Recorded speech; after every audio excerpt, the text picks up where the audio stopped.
Isso é porque o Deus em que ele adora é um Deus de verdade, é um Deus vivo que age logo da primeira. Se na verdade eu não encontrasse um pai que tem esse Deus que opera na hora, eu não sei o que seria de mim. Este ano tive várias tentações, mas só vou dizer uma que eu pratico. Eu tive uma situação que foi mesmo complicada. Tive uma situação complicada, tive problema do pé. Tive um problema do pé que os que foram me ver encontraram o pé de uma maneira inflamada. O pai sabe disso, foi um ataque que eu tive. Mas eu, quando chamei, liguei para ele, ele foi em casa, orou, clamou Deus dele vivo, que ele adora. Na verdade, dia seguinte me viram aqui na igreja, eu a testemunhar esse Deus. E aconselho quem tem problema, não procura outro sítio. Venha provar o Deus do meu pai apóstolo José. É um Deus vivo, que opera no momento que as pessoas até não acreditam. Ele vai operar, mas isso precisa a gente ter fé, acreditar neste Deus. Tem muitos testemunhos, eu se tiver que dar aqui, se calhar vamos ficar aqui todo dia, a noite vai acabar e vamos acordar, o teu disco vai encher, o testemunho ainda fica. Isso não é mentira, porque o Deus dele opera, não atrasa, é logo na hora. Isso que acabamos de ver ali, muitas vezes pessoas que não conhecem a verdade da pessoa vão dizer, não, isso é combina, não. Eu só quero aconselhar aqueles ainda que até hoje são duvidosos, não acreditam nesse Deus, é que venham provar para sentir o poder deste Deus. Venham tentar. Obrigado. Em primeiro lugar, eu gostaria de agradecer ao Deus do meu pai, ele é maravilhoso. Isso que nós vimos aqui no dia de hoje, Deus falou conosco que iria de fazer. A Bíblia diz, todos que confiam no Senhor não são confundidos. Eu só gostaria de dizer que tem muitos milagres a contar do Deus do meu pai, mas uma coisa que eu queria deixar no povo de Deus, no Filho de Deus que está aí no outro lado, que vai ver esse disco, que seja fortalecido. A Bíblia fala no livro de Hebreus 13, no seu versículo 8, aquele Deus que operou no tempo dos apóstolos, no dia de Pentecostes como hoje, é o mesmo Deus que opera na vida do meu pai. Então aqui o milagre é fácil. Você pode ter sida, pode ter, como é que eu posso dizer, pode ter doenças complicadas, doença incurável, pode ter situação muito complicada. Vem o Deus do meu pai, ele é vivo, ele te dará a solução. Tenho um pequeno testemunho do meu esposo. Ele teve uma crise e essa crise ele levou a perdeu a memória. Ele estava quase na sala de coma, mas eu fui junto com Deus do meu pai. O meu pai orou, em fração de segundo, ele voltou a viver. Então os milagres são vários. Eu própria sou um milagre. Eu fui ter a minha bebê, fiz 4 dias na sala do parto, não conseguia nascer. Se fosse outras pessoas, podia passar na cirurgia ou na cesariana. Mas graças a Deus, através do Deus do meu pai, ele disse que eu não poderia passar na cesariana e não passei na cesariana. Tive a minha bebê, graças a Deus, ela completou 5 anos nesta semana, dia 14 de maio. Então uma alegria e bendito seja Deus. Nzambo ipaya lokutangani lo ndenge ngana zabu lo ndenge omunye ezangulu nzambo pozanga nzamba papa na luza ya dina ibitembele nazana kama conseil nazo pesa na bango nyonso bazolanda biso nazo pesa bango conseil ata ba problème ya makasi ata problème ya lokola mbonge na ibali ata problème ya ndenge ni komila ta maladi ya ndenge ni confier na Nzambe. Nzambe aza vivant, Nzambe aza capable ya kobongola problème wana. Citation wana ekoma esengo. Ebele babika ba confier Nzambe babika.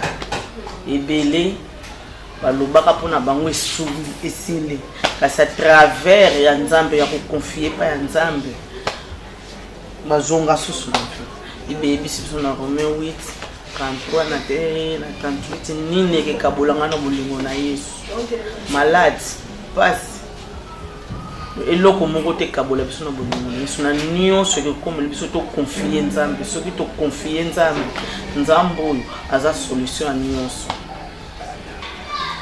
Moi personnellement na kati ya Agua da Vida naza une grande témoignage parce que premièrement koya na yaka nautaka na Afrique du Sud nayaka nazalaka na maladie ya tension donc ezalaki soki nazomela vraiment kisite ezalaki moyen mpenza mponga na bika malamu là nakutani na nzambe ya papa na nga Luzaide vraiment mokolo papa asambela mpo na nga lolenge tomoni lelo jour ya Pentecôte lolenge bato bazozwa guérison nga mpe na loboko wana nazwaka guérison jamais na vie na nga namela sokisi attention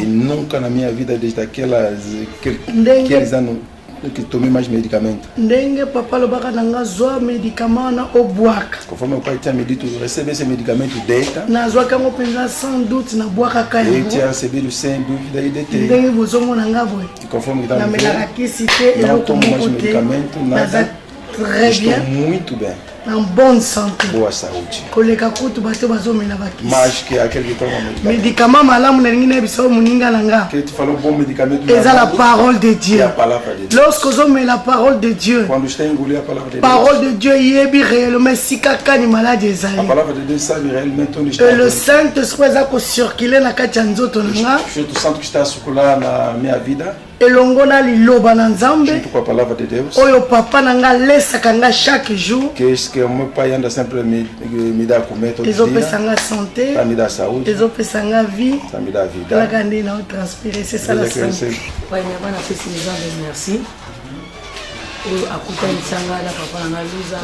Graças a Deus que me fez encontrar com meu pai Luza. Na bengaka papa nanga parce que papa nanga bolingo. Chamo ele meu pai porque meu pai espiritual. Physiquement boy azam bana. Fisicamente é meu esposo. E o pai dos meus filhos. Nascemos 6 filhos. Se hoje estou da forma estou, pregar e conhecer a palavra de Deus. E através deste apóstolo ele que me recebeu de zero, mesmo morava, não conhecia, não sabia pregar. Hoje prego bem e prego bem também a palavra de Deus. Através deste homem, meu pai. Que conhece a Bíblia, que conhece a pregar, que conhece o ar. É verdade esse Deus que ele chamou na obra, esse Espírito, leva ele distante. Estou com a dia de hoje, dia de Pentecôte, Deus apareceu e as doenças foram curadas e os que estavam com Deus fora também ouviu o testemunho de fora. Ok. Por isso que eu agradeço a Deus. Todos que vão acompanhar. Que orar para todos que vão ver, assistir também esse disco. Deus vive, Deus do meu pai Luza. Te agradeço pela graça e o milagre que aconteceu nesse dia. A Pentecôte, il y a 5e mois, quinto dia, número da graça. Agradeço Deus por essa graça que dimanche para Pentecôte, Senhor de Pentecote.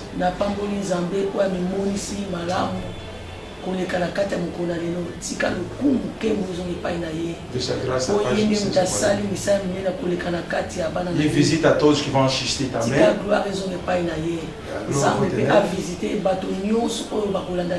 Todos que vão assistir